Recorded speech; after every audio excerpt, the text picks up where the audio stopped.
Assalamualaikum. Selamat datang di channel kami, Tauhid dan Logika. Ini adalah bedah buku-buku karya Buya Naswar Syamsu. Kami ilustrasikan untuk Anda agar mudah dipahami. Insya Allah. Untuk episode perdana ini kita ungkap penciptaan alam semesta yang disebut dalam Al-Quran sebagai arsi. Cakupan bahasanya adalah, bagaimana bisa bahwa alam semesta berada di atas air? Mana dulu ada, alam semesta atau air yang lebih dulu ada? Dan seberapa besar air itu dibandingkan alam semesta? Lalu bagaimana pula artinya Allah bersemayam di atas arsi? Bismillah. Simak jawabannya dalam channel ini. Alma, yang tercantum pada berbagai ayat suci dalam Al-Quran. Pada umumnya istilah ini berarti air, ditandai dengan wujud yang turun dari atmosfer berbentuk hujan. Tetapi ada pula istilah itu berarti lain sebagai tercantum pada Al-Quran Surat Hud ayat 7, Ibrahim ayat 16, Al-Kahf ayat 29, Al-Anbiya ayat 30, An-Nur ayat 45, dan Al-Furqan ayat 54. Alma, dalam surat Ibrahim ayat 16 dan Al-Kahf ayat 29 haruslah diartikan dengan hidrogen.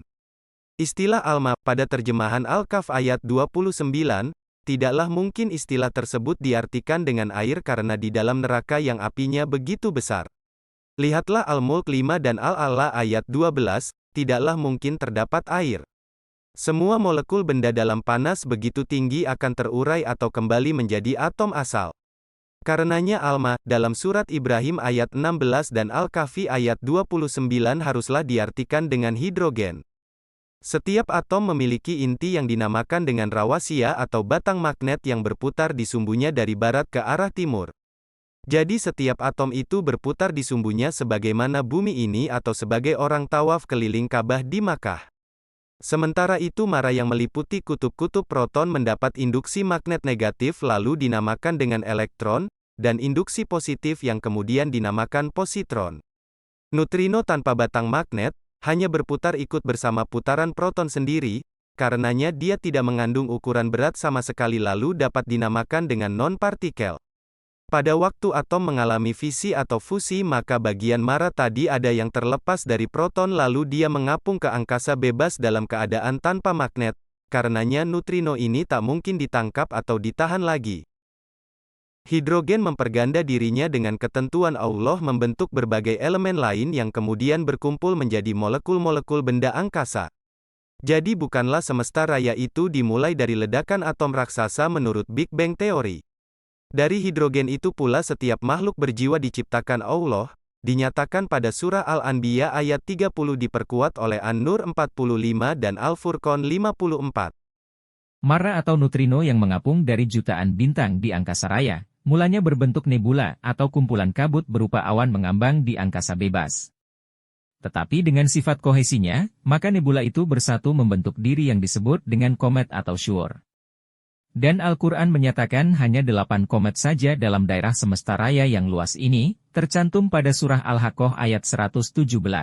Allah Subhanahu wa Ta'ala menciptakan regular magnetic bar bagi setiap bintang di angkasa termasuk matahari kita ini.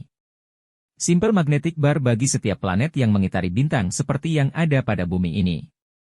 Magnetic spot bagi setiap bulan selaku satelit yang mengitari planet seperti bulan yang mengitari bumi ini.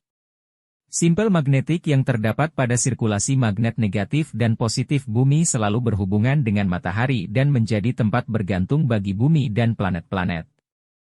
Magnet negatif yang keluar dari utara bumi langsung bergerak ke utara matahari, keluar di permukaannya dan masuk di selatan bumi.